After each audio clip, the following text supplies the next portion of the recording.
Salam. Tema hari ini, saudara, nama yang dikenang. Kita akan membaca Markus 14 ayat yang ke-9, saudara. Aku berkata kepadamu, sesungguhnya, di mana saja Injil diberitakan di seluruh dunia, apa yang dilakukannya ini akan disebut juga untuk mengingat dia.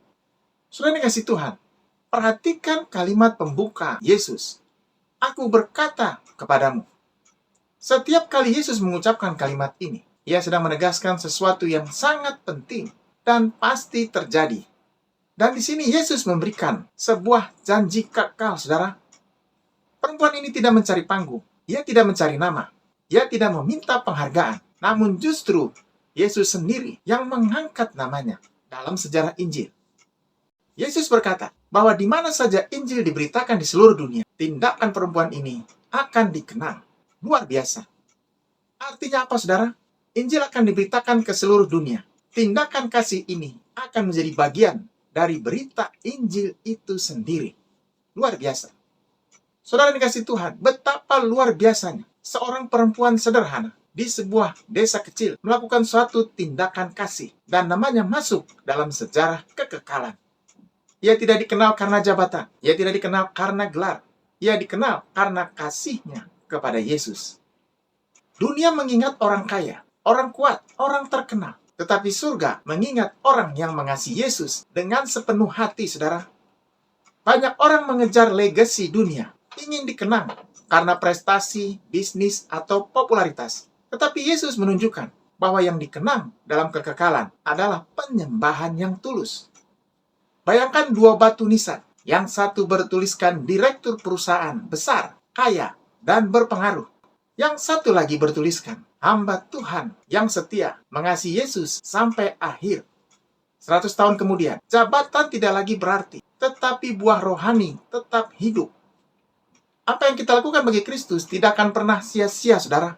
Firman Tuhan berkata, jeripayamu dalam Tuhan tidak pernah sia-sia. Corrie ten Boom pernah berkata, hidup bukan berapa lama kita hidup, tetapi berapa banyak kita memberi.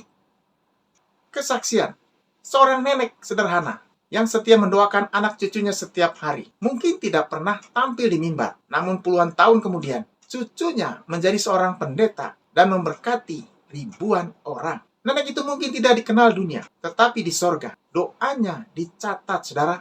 Luar biasa. Saudara dikasih Tuhan, tindakan kecil hari ini bisa berdampak kekal esok hari. Hiduplah bukan untuk tepuk tangan manusia, tetapi untuk perkenanan Tuhan. Jangan mencari pujian, carilah kesetiaan. Lakukan setiap pelayanan, seolah-olah itu dicatat untuk kekekalan. Karena memang demikian adanya.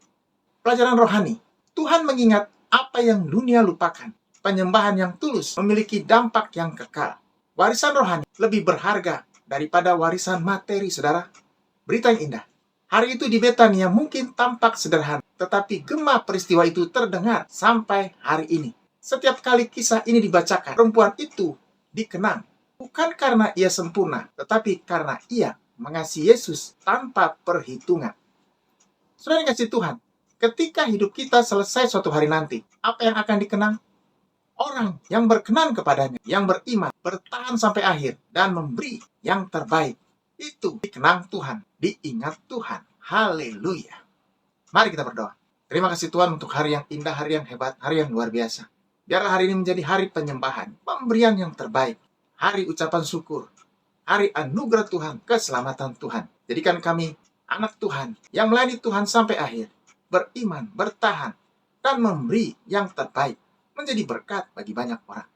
Tuhan berkati setiap kami yang mendengarkan firman Tuhan hari ini dengan luar biasa, dengan berkelimpahan. Dalam nama Tuhan Yesus, haleluya, amin. Tetap semangat, saudara, tetap kuat. Tuhan Yesus memberkati kita, haleluya.